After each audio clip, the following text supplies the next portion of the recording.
Hi everybody, welcome back to the Old School RN. And I just want to say a big thanks to you all for your comments and your subscriptions, and for watching, my content. I'm deeply touched.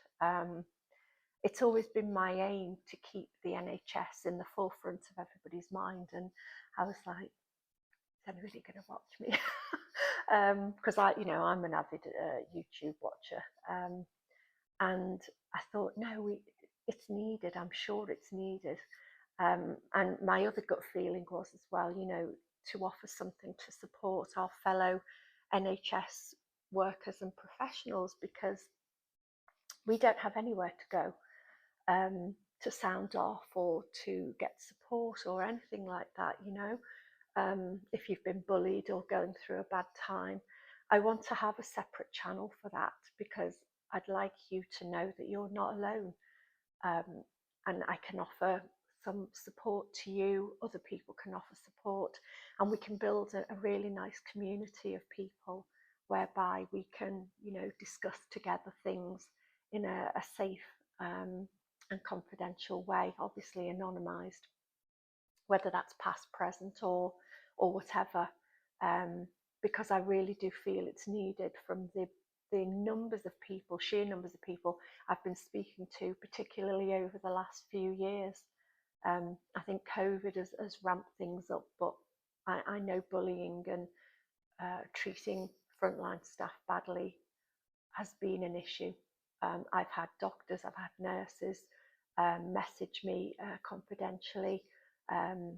Yeah, it's been amazing. So thank you so much for your support with this. It goes a long way with the algorithm to reach other people. If you like and subscribe, that would be brilliant, because it means it reaches more people and we can support more people. So what I'm aiming to do is look at various aspects of the NHS to help people, whether that's, dealing with politics, dealing with news, looking at things that are in the media, at the moment about long COVID, etc. I can look at all those. For a number of things that have come up recently have been about Beverley Allit, which I alluded to in my last video, but I realised my video was quite long, so I didn't want to make it even longer. And I will come to Beverley Allit because that's very interesting. I remember following that at the time, as well as, looking up about it now, and the comments I've had about Beverley Allit being similar to Lucy. No, that they're two totally different subjects.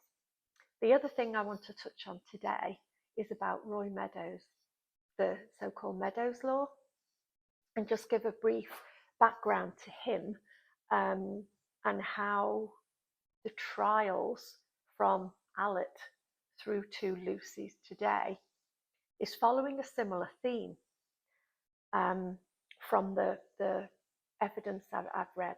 Anyway, I'll come to that in a second. So first of all, Roy Meadows. So Roy is now 91. Apparently he was born in Wigan in Lancashire. Now, anyone who knows the North knows Wigan is a nice little town, very down to earth, real people.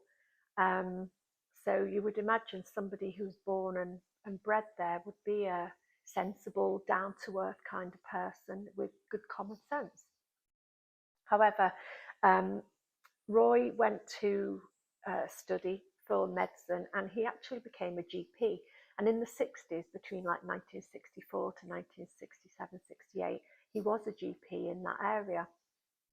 He then went back to medical school, uni, and studied paediatrics and grew in that specialty until he became a professor. And then he was in charge of a number of paediatric units and was obviously involved in research. Now, one of the key research pieces that he looked into was the condition known as Munchausen's by proxy. He coined that. That's where it came from his research. And he'd looked at, during his studies, he'd looked at psychoanalytical psychotherapy as a model of psychology under Anna Freud. Anna Freud was the daughter of Freud, the psychiatrist that everybody's heard of, and she looked into child psychology, psychotherapy, bonding, etc., etc., as a student, and she actually has her own school, although she's passed now. Her family still have a school of psychotherapy for people to train to this day. And Roy Meadows had attended this, even though the Freud Institute themselves don't have any record of that. But he has mentioned that he you know, he looked up to Anna and wanted to understand more about mother-infant bonding, etc. So his paper in the Lancet in 1977 was written about some anomalies that he'd noticed as a paediatrician, whereby children were coming in poisoned with salt or overdosed by medicine. And he found that it was primarily mothers who were doing it, mainly mothers who were doing it, for attention for themselves, to sort of gain attention, maybe that they didn't have when they were younger, perhaps. So his papers sort of started the way for this Munchausen's by proxy, and that comes into Beverley Allit's diagnosis when I talk about her a bit later on. So one of the famous quotes that he had, and I'll say it verbatim, is that he said, "There are no evidence that cot deaths, for example, run in families. There's plenty of evidence that child abuse does." And then he made a very famous quote, which was used in lots of trials to do with mothers who had cot deaths later on. And I will link this together because there is a theme on this. And he quotes, you know, "Unless proven otherwise, 1 cot death is tragic, 2 is suspicious, and 3 is murder." And it was known as Meadows Law. Now, Roy Meadows, because he specialised in this area as a paediatrician, he was called upon to give evidence at Beverley Allit's trial because it was sort of a precedent. Apart from like 1930s, 1940s Germany, it was relatively unheard of that staff were harming children in a hospital setting. I mean, it just didn't happen. I mean, certainly during my career, I'd never heard of it, ever.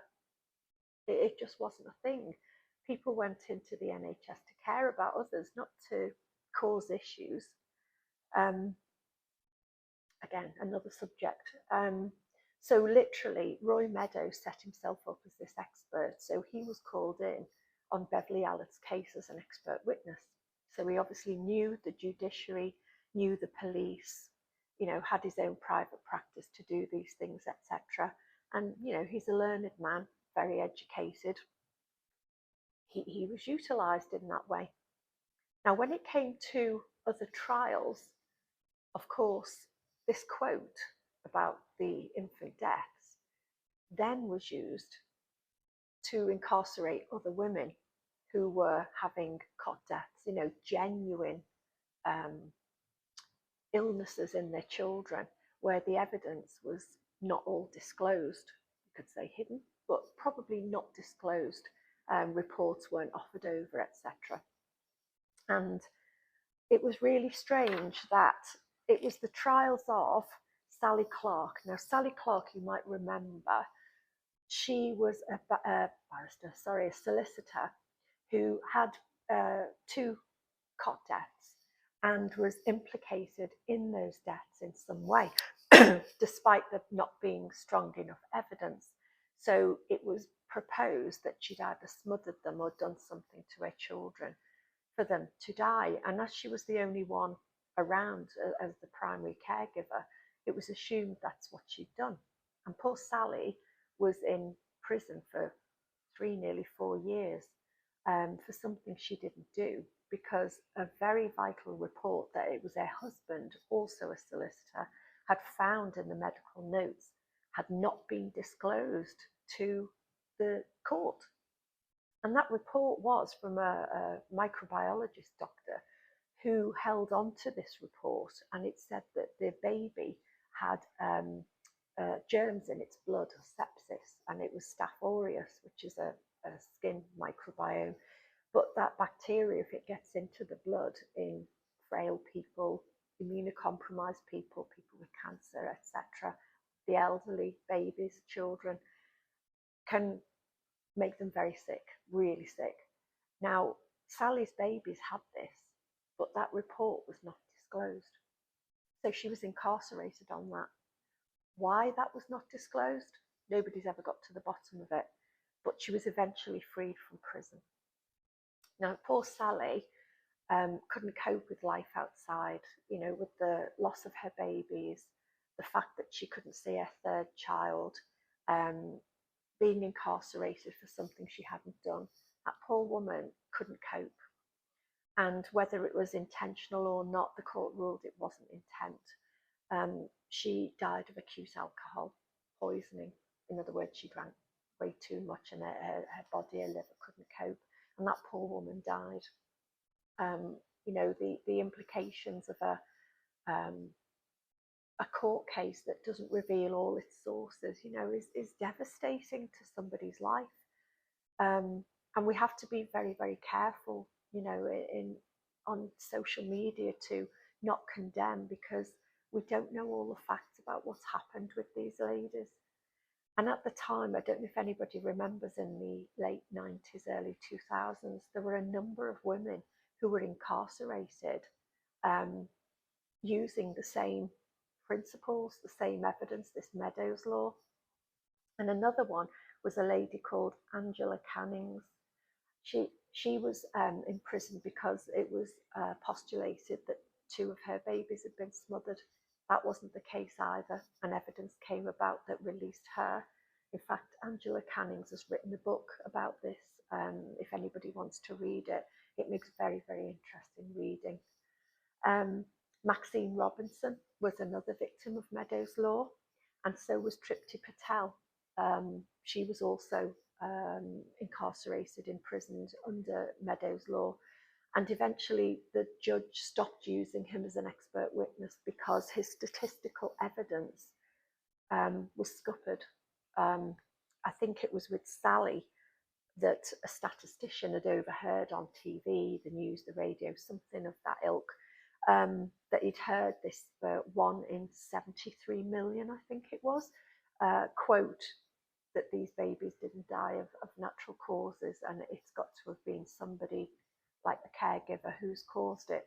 And the Royal College of Statisticians, who heard about this, challenged the statistics and discredited Roy Meadows because of this wrong information. I mean, it was ludicrous that, to each their own. He's a doctor, he's not a statistician. So although statistics are discussed in medicine, because you have to know about this for epidemiology, diseases and things like that, he wasn't per se a statistician. And these women were convicted on that information that was wrong. So yeah, so that was the sort of background I read about Roy Meadows, about his flawed evidence. So I just wanted to sort of talk about that, because when I come back to my other video, which is about Lucy, there's some very interesting contrasts and themes that I've picked up in there that don't sit well with me, and maybe somebody can give me some insight into that, because I know there's people who know a lot more detail than I about this case.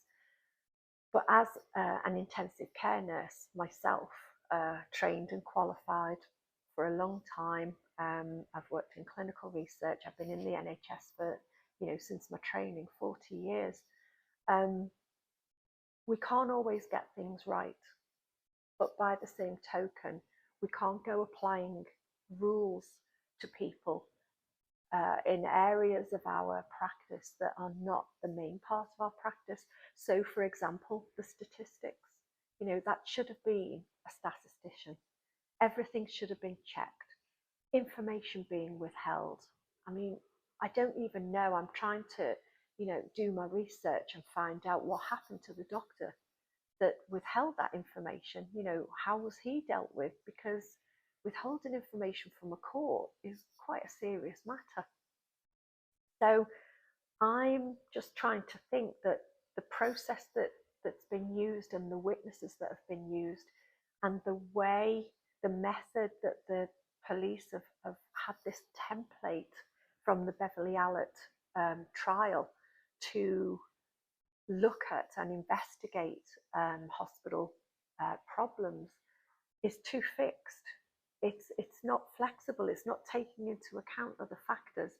And I will come into that when I talk about Lucy. I'm also going to look at another few issues that people have highlighted because it got me thinking. And one of those is called duty of candour. So that's another video as well. It's like a rabbit hole. I go down one area and 10 pop up. So yeah, I will get round to this because this is an integral part of how the NHS has developed. Because again, back to what I've said before, business managers came in, nurse education changed. And one thing my nurse tutor back in the day once said was that the proposal in the mid-80s to make nurse training university-based rather than hospital-based or nursing school in the hospital-based meant that people's characters can't be examined. So when I qualified, we had to have our characters signed off by our tutor and our head of learning, our director of nursing education, to say that we were a fit and proper person to become a registered nurse. So it wasn't a case of just passing your exams. You had to show that you were a fit and proper person and you were emotionally intelligent enough to deal with patients and situations. And some of those situations were very hard. Stillbirths, cot deaths, things that, I mean, horrendous. But we had support and we had the structure. And now that nurse education has gone out of the hospital arena, people with issues can't be picked up as readily. So if there are people tampering with equipment or adding insulin to drips, as what happened in Stockport over a decade ago, these people aren't being weeded out early because nobody knows about them.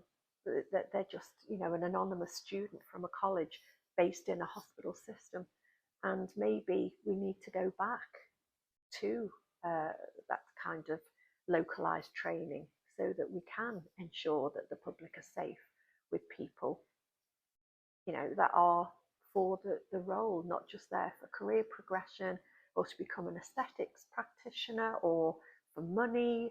You know, that yes, money is important, very, but so is the qualification and your character, you know, to uphold the science, to uphold our role as professionals and deal with the public in a scientific and real way. You know, there's no room for ideology and different things. You've got to treat people respectfully and carefully. You can't just go doing your own thing. And it's why I have issues with all the, you know, add-ons that hospitals have.